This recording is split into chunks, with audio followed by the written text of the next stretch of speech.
বন্ধুরা, চীনকে পিছনে ফেলে ভারত গড়ল এক নতুন ইতিহাস। কেননা ডিআরডিওর এক সংস্থা হ্যাল দ্বারা তৈরি করা হল পৃথিবীর প্রথম মানুষবিহীন এয়ারক্রাফট। এই এয়ারক্রাফটের নাম হল ওমকা।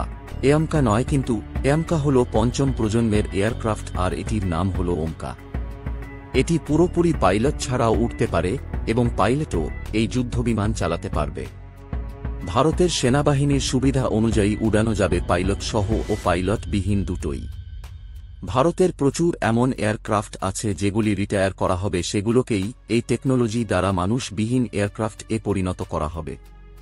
ধরুন ভবিষ্যতে ভারত পাকিস্তানের উপর যদি এয়ার স্ট্রাইক করে, তাহলে এই প্রযুক্তি ভারতকে অনেক সাহায্য করবে।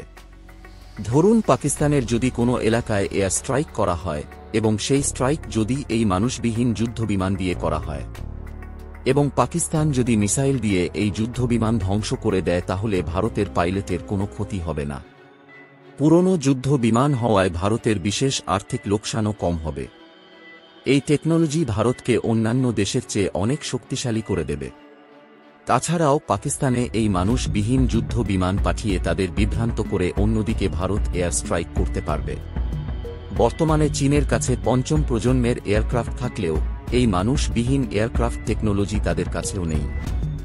এ বিষয়ে আপনার কি মতামত অবশ্যই কমেন্ট করে জানান।